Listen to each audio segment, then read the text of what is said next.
Hello students, welcome to another video of compressible fluid flow. ഈ ഒരു വീഡിയോയിൽ നമ്മൾ compressible fluid flowയുടെ സെക്കൻഡ് മൊഡ്യൂൾ പോർഷൻസ് സ്റ്റാർട്ട് ചെയ്യുകയാണ്.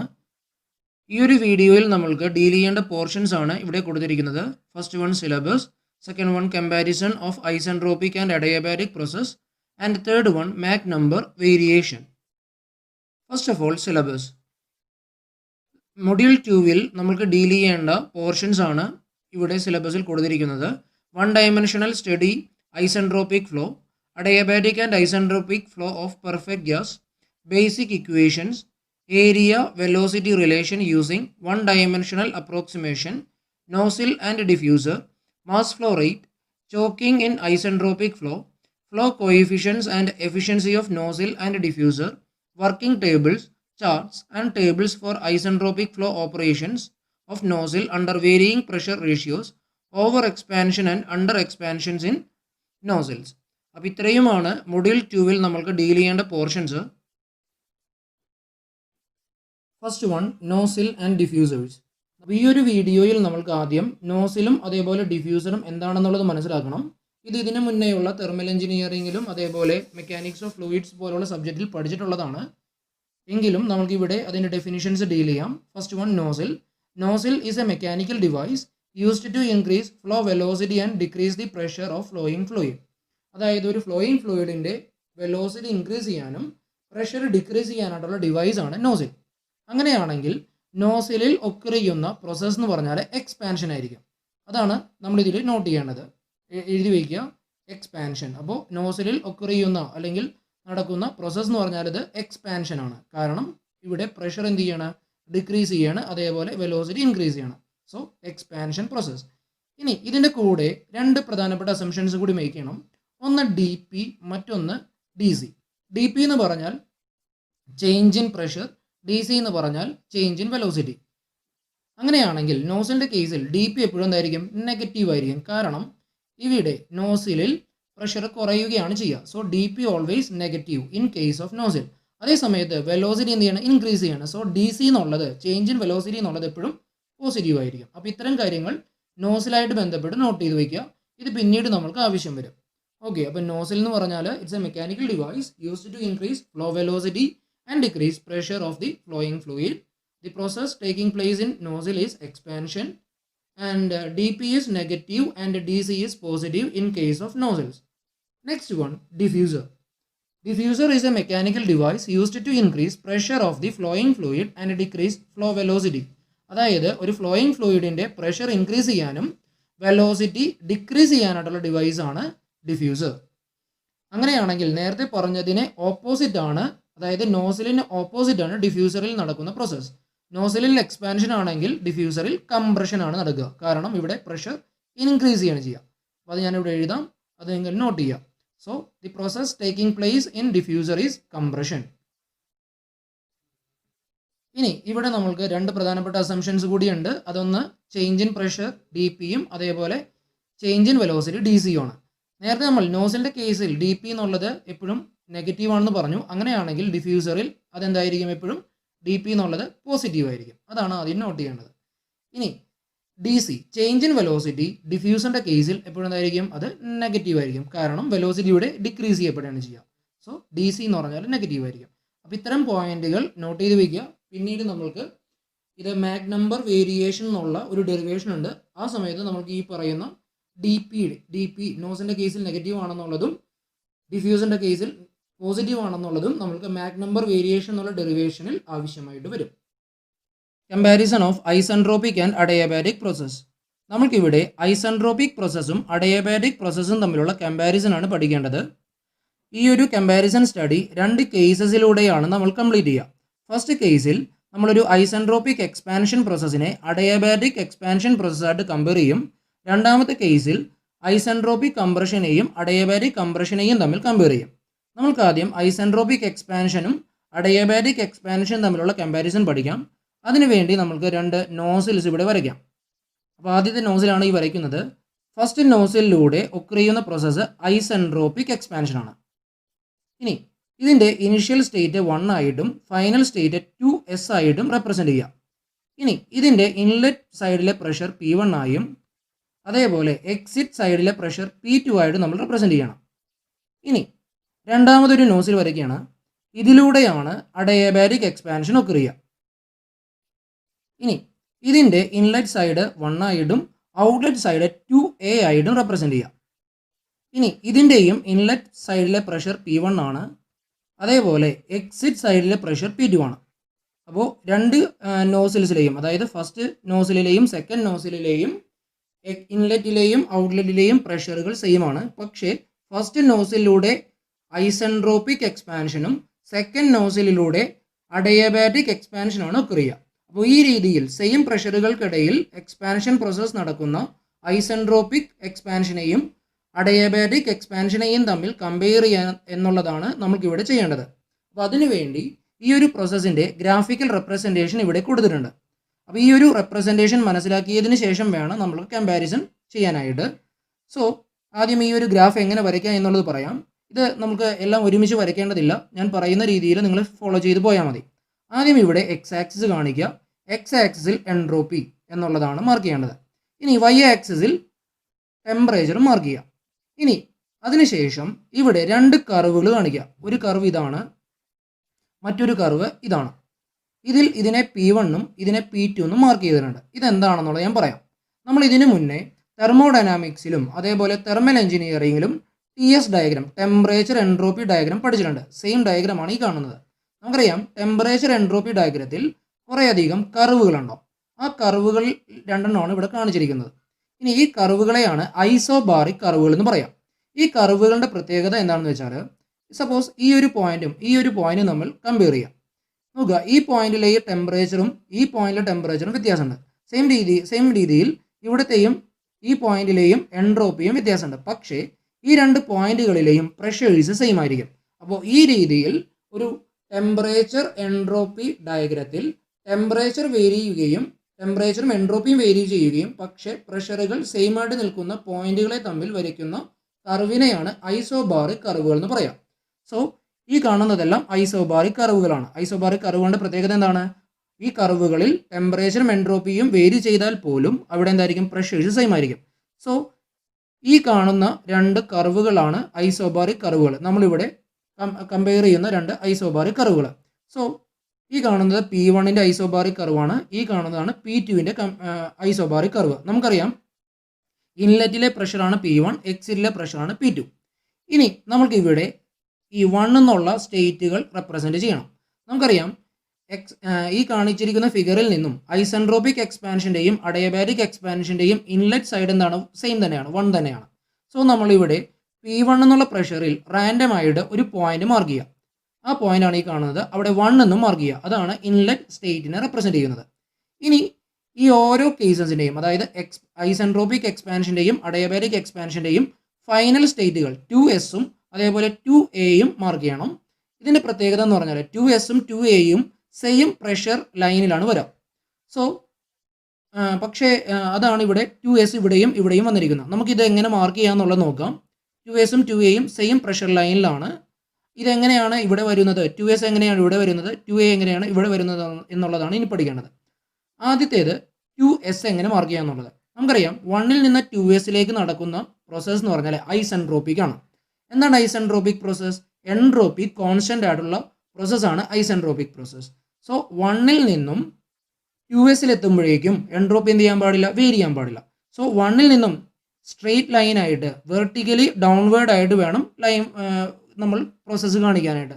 സോ 1ൽ നിന്നും നേരെ താഴേക്ക് ഒരു ലൈൻ വരയ്ക്കുക. അത് ഈ P2വിൽ വന്ന് മീറ്റ് ചെയ്യും. ആ പോയിന്റ് ആയിരിക്കും 2S. കാരണം 1ലെയും 2Sലെയും എൻട്രോപ്പി എന്താണ്? സെയിം ആയിട്ട് വരണം. അതുകൊണ്ടാണ് നമ്മൾ വെർട്ടിക്കലി ഡൗൺവേർഡ് ആയിട്ട് വരച്ചത്. സോ ഈ ഒരു 1 2S ഇങ്ങനെയാണ് മാർക്ക് ചെയ്യുക. അതാണ് ഏത് പ്രോസസ്സിനെ കാണിക്കുന്നത്? ഐസെൻട്രോപിക് പ്രോസസ്സിനെ കാണിക്കുന്നത്. ഇനി നമ്മൾക്ക് 2A എന്നുള്ള പോയിന്റ് മാർക്ക് ചെയ്യണം. നമുക്കറിയാം 2A എന്നുള്ള പോയിന്റും ഈ P2 ഐസോബാറിക് ലൈനിൽ തന്നെയായിരിക്കും. അതെ ഇവിടെയാണ് നമ്മൾ കാണിച്ചിരിക്കുന്നത്. അതെന്തുകൊണ്ടാണ് ഇവിടെ കാണിച്ചിരിക്കുന്നത്? നമുക്കറിയാം അഡയാബാറ്റിക് പ്രോസസ്സ് എന്ന് പറഞ്ഞാൽ ഹീറ്റ് ട്രാൻസ്ഫർ ഇല്ലാത്ത പ്രോസസ്സാണ്. പക്ഷെ അവിടെ ഫ്രിക്ഷൻ ഉണ്ടാവും. അതായത് ഇതൊരു ഇറിവേഴ്സിബിൾ പ്രോസസ്സാണ്. ഏതൊരു ഇറിവേഴ്സിബിൾ പ്രോസസ്സിൻ്റെയും എൻട്രോപ്പി എന്ത് ചെയ്യും? ഇൻക്രീസ് ചെയ്യപ്പെടും. സോ ദാറ്റ് 1ൽ നിന്നും 2Aയിലേക്ക് പോകും തോറും, അതായത് അഡയബാറ്റിക് പ്രോസസ്സ് വഴി 1-ൽ നിന്നും 2A എത്തുമ്പോഴേക്കും എൻട്രോപ്പി എന്ത് ചെയ്യണം, ഇൻക്രീസ് ചെയ്യണം. പക്ഷേ പ്രഷർ എന്ത് തന്നെയായിരിക്കണം, P2 തന്നെയായിരിക്കണം. സോ 1-ൽ നിന്നും റൈറ്റ് സൈഡിലേക്ക് ഒരു കർവ് വരയ്ക്കുക. അത് ഇവിടെ വന്ന് മീറ്റ് ചെയ്യും. അതായത് P2 എന്ന് പറയുന്ന ഐസോബാറിക് ലൈനിൽ മീറ്റ് ചെയ്യും. അതാണ് 2A. സോ ഈ ഒരു കർവിനെയാണ്, ഇവിടെ 1-ൽ നിന്ന് 2A വരച്ച കർവിനെയാണ് അഡയബാറ്റിക് പ്രോസസ് ആയിട്ട് മാർക്ക് ചെയ്യുക. ഓക്കെ, ഇനി നിങ്ങൾക്ക് വരാവുന്ന ഒരു ഡൗട്ട് എന്ന് പറഞ്ഞാൽ ഇത് എന്തുകൊണ്ട് ലെഫ്റ്റിലേക്ക് ഇങ്ങനെ വരച്ചില്ല എന്നൊരു ഡൗട്ട് വരാം. അതായത് 2A ലെഫ്റ്റ് സൈഡിൽ വന്നുകൂടെ എന്ന് ചോദിക്കാം. പക്ഷേ ശ്രദ്ധിക്കുക, നമ്മൾ നേരത്തെ പറഞ്ഞു ഒരു അഡയബാറ്റിക് പ്രോസസ് ആണെങ്കിൽ എൻട്രോപ്പി എന്ത് ചെയ്യാനേ പാടുള്ളൂ, ഇനിഷ്യൽ സ്റ്റേറ്റിൽ നിന്ന് ഫൈനൽ സ്റ്റേറ്റ് എത്തുമ്പോഴേക്കും എൻട്രോപ്പി ഇൻക്രീസ് ചെയ്യണം. സോ ലെഫ്റ്റ് സൈഡിലേക്ക് 1-ൽ നിന്ന് ലെഫ്റ്റിലേക്ക് നമ്മളൊരു കർവ് വരയ്ക്കുകയാണെങ്കിൽ 2A എത്തുമ്പോഴേക്കും എൻട്രോപ്പി എന്ത് ചെയ്യണം, ഡിക്രീസ് ചെയ്യണം. സോ ആ രീതിയിൽ ഒരിക്കലും കർവ് വരയ്ക്കാൻ പാടില്ല. സോ നമ്മൾ എങ്ങനെ വരയ്ക്കാൻ പാടുള്ളൂ, റൈറ്റ് സൈഡിലേക്ക് വേണം, ഈ രീതിയിൽ വേണം നമ്മൾ കർവ് വരയ്ക്കാനായിട്ട്. അപ്പോൾ അഡയബാറ്റിക് പ്രോസസ്സും ഐസെൻട്രോപിക് പ്രോസസ്സും നമ്മൾ മാർക്ക് ചെയ്തു. ഇനി ഈ ഒരു ഐസെൻട്രോപിക് പ്രോസസ്സും അഡയബാറ്റിക് പ്രോസസ്സും തമ്മിൽ ഇനി കമ്പയർ ചെയ്യണം. അതിനുവേണ്ടി നമ്മൾ ഇവിടെയായിട്ട് അടുത്തൊരു ലൈൻ വരയ്ക്കുകയാണ്. അതാണ് ഈ കാണുന്നത്. ഇതാണ് സ്റ്റാഗ്നേഷൻ ടെമ്പറേച്ചർ ലൈൻ. ഇത് ഈ ഒരു y ആക്സിസിന് പെർപെൻഡിക്കുലർ ആണ്. ഈ രീതിയിൽ വരയ്ക്കുക. ഇനി നമുക്കറിയാം എന്താണ് സ്റ്റാഗ്നേഷൻ സ്റ്റേറ്റ്. വെലോസിറ്റി 0, ഐസെൻട്രോപിക്കലി 0 ആയിട്ട് മാറുന്ന സ്റ്റേറ്റിനെയാണ് സ്റ്റാഗ്നേഷൻ സ്റ്റേറ്റ് എന്ന് പറയാം. ഇത് നമ്മൾ ഫസ്റ്റ് മോഡ്യൂളിൽ പഠിച്ചിട്ടുണ്ട്. അപ്പോൾ നമ്മൾ എന്താ ചെയ്യാന്ന് വെച്ചാൽ ഇവിടെ നമ്മൾക്ക് 3 സ്റ്റേറ്റുകളുണ്ട്. 1, 2S, 2A. അപ്പോൾ ഈ 3 സ്റ്റേറ്റുകളുടെയും സ്റ്റാഗ്നേഷൻ സ്റ്റേറ്റുകൾ കണ്ടെത്തണം. നമ്മൾ എങ്ങനെയാണ് ഒരു സ്റ്റാഗ്നേഷൻ സ്റ്റേറ്റിലേക്ക് എത്തിച്ചേരാം, ഐസെൻട്രോപിക്കലിയാണ് നമ്മൾ എത്തിച്ചേരാം. സോ ആദ്യം നമ്മൾക്ക് 2Aയിൽ നിന്ന് സ്റ്റാർട്ട് ചെയ്യാം. സോ 2Aയുടെ സ്റ്റാഗ്നേഷൻ സ്റ്റേറ്റ് കണ്ടെത്താനായിട്ട് എന്ത് ചെയ്യണം, 2Aയിൽ നിന്നും ഡീസലറേറ്റ് ചെയ്യണം. എങ്ങനെ, ഐസെൻട്രോപിക്കലി ഡീസലറേറ്റ് ചെയ്യണം. സോ ഐസെൻട്രോപിക്കലി ഡീസലറേറ്റ് ചെയ്യുക എന്ന് പറഞ്ഞാൽ 2Aയിൽ നിന്നും നേരെ സ്ട്രെയിറ്റ് ലൈൻ വരയ്ക്കുക. കാരണം ഐസെൻട്രോപിക് പ്രോസസ്സ് എന്തായിരിക്കും, എൻട്രോപ്പി ആക്സിസ് അല്ലെങ്കിൽ എക്സ് ആക്സിസിന് പെർപെൻഡിക്കുലർ ആയിരിക്കും. നേരെ സ്ട്രെയിറ്റ് ലൈൻ വരയ്ക്കുക. അത് ചെന്ന് നമ്മൾ നേരത്തെ വരച്ച T0 ലൈനായിട്ട് മീറ്റ് ചെയ്യും. ഇതാണ് 2Aയുടെ സ്റ്റാഗ്നേഷൻ സ്റ്റേറ്റ്. സെയിം രീതിയിൽ 1-ൻ്റെ സ്റ്റാഗ്നേഷൻ സ്റ്റേറ്റ് എങ്ങനെ കണ്ടെത്താം, ഈ 1-ൽ നിന്നും നേരെ മേലേക്ക്, അതായത് എക്സ് ആക്സിസിന് പെർപെൻഡിക്കുലർ ആയിട്ട് ലൈൻ വരയ്ക്കുക. അത് ഇവിടെ വന്ന് മീറ്റ് ചെയ്യും. ഇതാണ് 1-ൻ്റെ സ്റ്റാഗ്നേഷൻ സ്റ്റേറ്റ്. അത് 0, 1 എന്ന് റെപ്രസെൻറ്റ് ചെയ്തിട്ടുണ്ട്. ഇനി 2Sൻ്റെയും ഇതേപോലെ തന്നെ സ്ട്രെയിറ്റ് ലൈൻ വരയ്ക്കുക. അത് നേരെ വന്ന് T0 ലൈനിൽ മീറ്റ് ചെയ്യും. അതാണ് 2Sൻ്റെ സ്റ്റാഗ്നേഷൻ സ്റ്റേറ്റ്. അപ്പോൾ ഈ രീതിയിലാണ് നമ്മൾ സ്റ്റാഗ്നേഷൻ സ്റ്റേറ്റുകൾ മാർക്ക് ചെയ്യുക. അപ്പോൾ എങ്ങനെയാണ് ഓരോ സ്റ്റേറ്റിൽ നിന്നും എൻട്രോപ്പി ആക്സിസിന് പെർപെൻഡിക്കുലർ ആയിട്ട് T0 ലൈനിലേക്ക് എന്ത് ചെയ്യുക, ലൈൻ വരയ്ക്കുക. T0 ലൈനായിട്ട് ഈ പെർപെൻഡിക്കുലർ ലൈൻ എവിടെയാണോ മീറ്റ് ചെയ്യുന്നത് ആ പോയിന്റുകളായിരിക്കും സ്റ്റാഗ്നേഷൻ സ്റ്റേറ്റുകൾ. അപ്പോൾ ഇവിടെ നമ്മൾക്ക് സ്റ്റാഗ്നേഷൻ സ്റ്റേറ്റുകൾ കിട്ടി. സ്റ്റാഗ്നേഷൻ സ്റ്റേറ്റുകൾ വരച്ചതിന് ശേഷം ആ സ്റ്റാഗ്നേഷൻ സ്റ്റേറ്റുകളിലൂടെയും നമ്മൾ എന്ത് ചെയ്യുക, ഓരോ കർവുകൾ വരയ്ക്കുക. അതാണ് ഈ കാണുന്നത്. അപ്പോൾ ആദ്യത്തെ അതായത് 1-ൻ്റെയും 2Sൻ്റെയും സ്റ്റാഗ്നേഷൻ സ്റ്റേറ്റ് ഒന്ന് തന്നെ ആയിരിക്കും. അതാണ് ഈ കാണുന്നത്. അവിടുത്തെ പ്രഷറാണ് P0 1Sഉം P0 2Sഉം. അതേപോലെ 2Aയിൽ നിന്ന് വരച്ച സ്റ്റാഗ്നേഷൻ സ്റ്റേറ്റിലുള്ള പ്രഷറാണ് P0 2A. ഇനി അടുത്തത് ഈ കാണുന്ന ടേംസ് ആണ്. അതായത് half C1² half C2A² half C2A². ഇതെന്താണെന്നുള്ളത് പറയണം. നമുക്കറിയാം സ്റ്റാഗ്നേഷൻ സ്റ്റേറ്റിൽ നിന്നും എത്രത്തോളം അകലുന്നോ അത്രത്തോളം കൈനറ്റിക് എനർജി ഇൻക്രീസ് ചെയ്യുമെന്നുള്ളത് ഞാൻ ഫസ്റ്റ് മോഡ്യൂളിൽ പഠിപ്പിച്ചിട്ടുണ്ടായിരുന്നു. സോ 0 മുതൽ, അതായത് ഈ ഒരു സ്റ്റാഗ്നേഷൻ സ്റ്റേറ്റ് മുതൽ 1 വരെയുള്ള ഗ്യാപ്പ് എന്തായിരിക്കും, 1-ലുള്ള കൈനറ്റിക് എനർജി ആയിരിക്കും. അതാണ് ഇവിടെ ഹാഫ് C1² എന്ന് എഴുതിയാണ്. സെയിം രീതിയിൽ ഈ ഒരു പോയിന്റ് മുതൽ സ്റ്റാഗ്നേഷൻ സ്റ്റേറ്റ് മുതൽ 2S വരെയുള്ള ഗ്യാപ്പ് എന്തായിരിക്കും, 2Sലെ ഗ്യാസിൻ്റെ കൈനറ്റിക് എനർജി ആയിരിക്കും. അതാണ് ഹാഫ് C2S² എന്ന് എഴുതിയാണ്. C2S എന്ന് പറഞ്ഞാൽ ഈ ഒരു 2Sലെ വെലോസിറ്റി. സോ അവിടുത്തെ കൈനറ്റിക് എനർജി എന്തായിരിക്കും, ഹാഫ് C2S² ആയിരിക്കും. അടുത്തത് ഈ കാണിച്ചിരിക്കുന്ന ഹാഫ് C2A². അതെന്ന് പറഞ്ഞാൽ 2Aയിലെ കൈനറ്റിക് എനർജി. അതിൽ C2A എന്ന് പറഞ്ഞാൽ എന്താണ്, 2Aയിലെ വെലോസിറ്റി. അപ്പോൾ ഈ രീതിയിൽ നമ്മൾക്ക് ഈ ഒരു കർവ് കംപ്ലീറ്റ് ആക്കി മാറ്റാനായിട്ട് സാധിക്കും. ഇനി ഇവ തമ്മിൽ ഇനി കമ്പയർ ചെയ്യണം.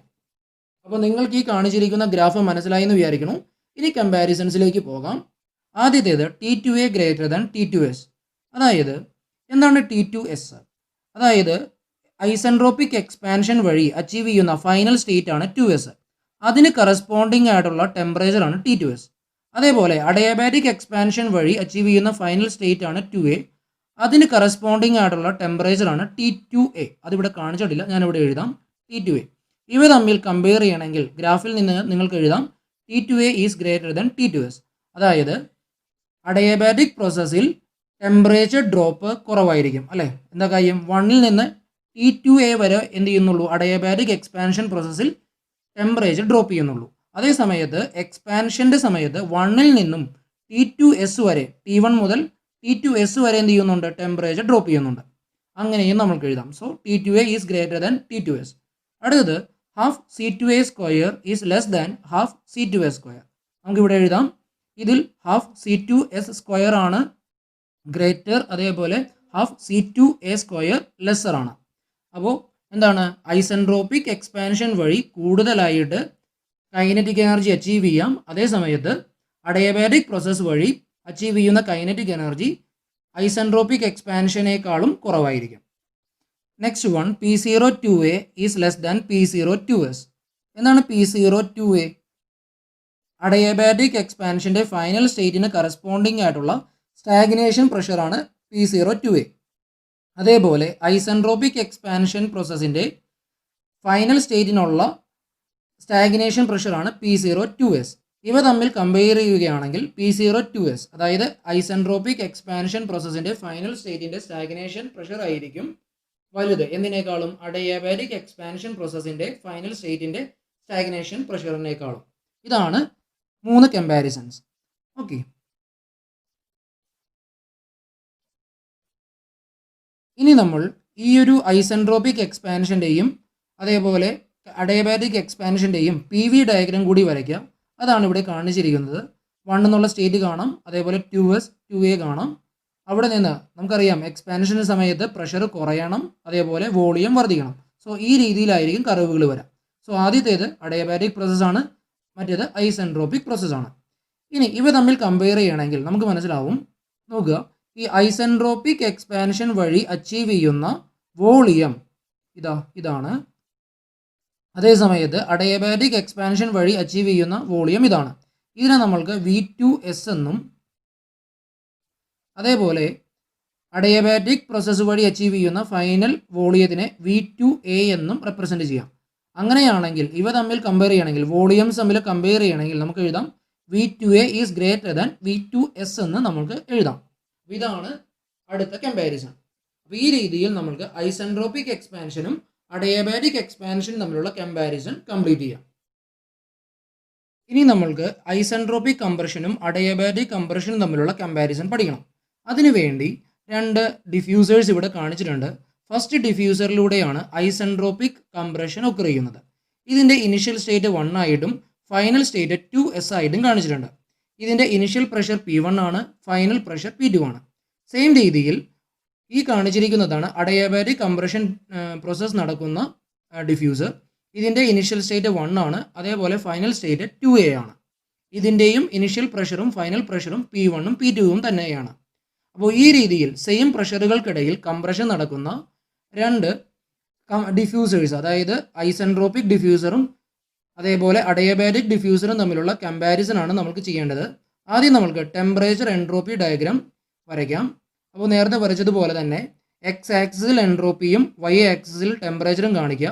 അതിനുശേഷം 2 ഐസോബാറിക് ലൈനുകൾ കാണിച്ചു. അതാണ് ഈ കാണുന്നത്. ഒന്ന് ഇത്, മറ്റൊന്ന് ഇത്.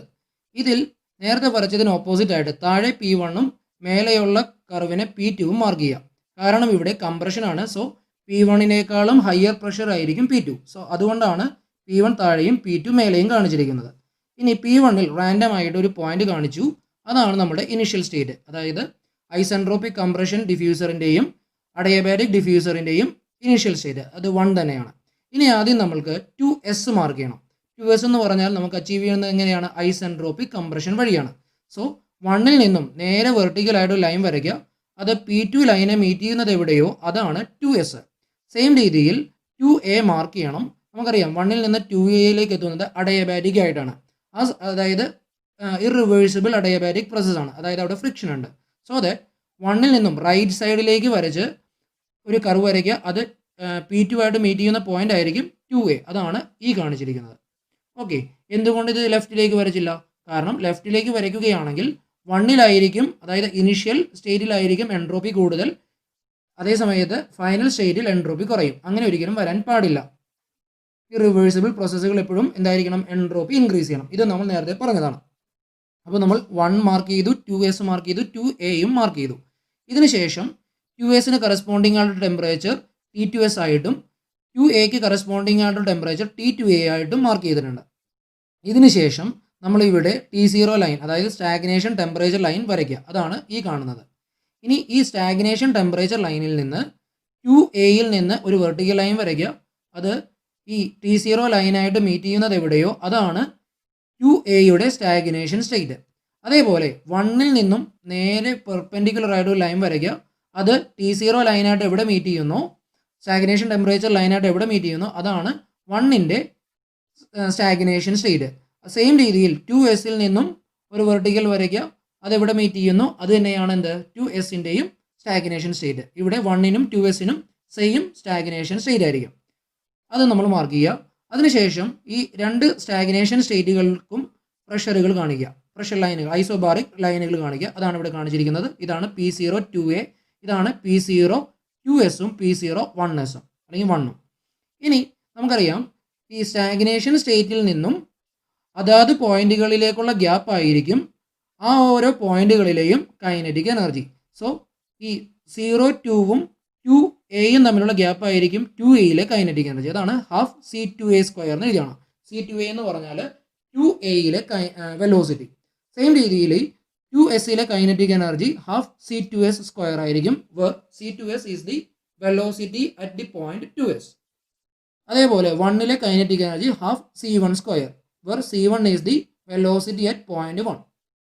അപ്പോൾ ഇത്രയും കാര്യങ്ങളാണ് ഐസെൻട്രോപിക് കംപ്രഷനും അഡയബാറ്റിക് കംപ്രഷനായിട്ട് ബന്ധപ്പെട്ട് ടെമ്പറേച്ചർ എൻട്രോപ്പി ഡയഗ്രത്തിൽ നമുക്ക് കാണിക്കേണ്ടത്. ഇനി ഇവയുടെ കമ്പാരിസണിലേക്ക് പോവാം. നേരത്തെ പറഞ്ഞതുപോലെ T2A is greater than T2S. Half C2A² is less than half C2S². ഗ്രാഫിൽ നോക്കിയാൽ മനസ്സിലാവും.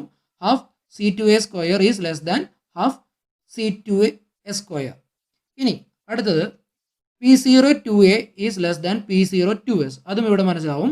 P0 2S ആണ് ഗ്രേറ്റർ, P0 2A എന്താണ്? ലെസ്സർ ആണ്. അതാണ് ഇവിടെ കാണിച്ചിരിക്കുന്നത്. ഇനി നേരത്തെ ചെയ്ത പോലെ എക്സ്പാൻഷൻ പ്രോസസ്സിൽ ചെയ്തതുപോലെ ഈ ഐസെൻട്രോപിക് കംപ്രഷൻ്റെയും അഡയബാറ്റിക് കംപ്രഷൻ്റെയും വോളിയംസ്, അതായത് ഫൈനൽ വോളിയംസ് തമ്മിലുള്ള കമ്പാരിസൺ പഠിക്കണം. അതിനുവേണ്ടി PV കർവ് വരയ്ക്കാം. നേരത്തെ വരച്ചതുപോലെയാണ് PV കർവ്, പക്ഷെ ആരോ മാർക്ക് നോക്കുക, അത് ഇവിടേക്കാണ്, നേരെ ഓപ്പോസിറ്റ് ആണ്. കാരണം കംപ്രഷൻ സമയത്ത് വോളിയം കുറയുകയും പ്രഷർ എന്ത് ചെയ്യും വേണം? കൂടുകയും വേണം. അതുകൊണ്ടാണ് മേലേക്ക് ആരോ മാർക്ക് വന്നിരിക്കുന്നത്. ഇവിടെയും നമ്മൾ കമ്പയർ ചെയ്യുകയാണെങ്കിൽ 2Sയിലെ volume will be lesser than എന്ത്? Volume at 2A. അതാണ് ഇവിടെ കാണിച്ചിരിക്കുന്നത്. അപ്പോൾ ഇത്രയും കാര്യങ്ങളാണ് comparison between isentropic and adiabatic പ്രോസസ്സായിട്ട് ബന്ധപ്പെട്ട് പറയേണ്ടത്. ഇത് ഈ പറഞ്ഞ ഗ്രാഫുകളെല്ലാം വരച്ച് വേണം നമ്മൾ എക്സ്പ്ലെയിൻ ചെയ്യാനായിട്ട്.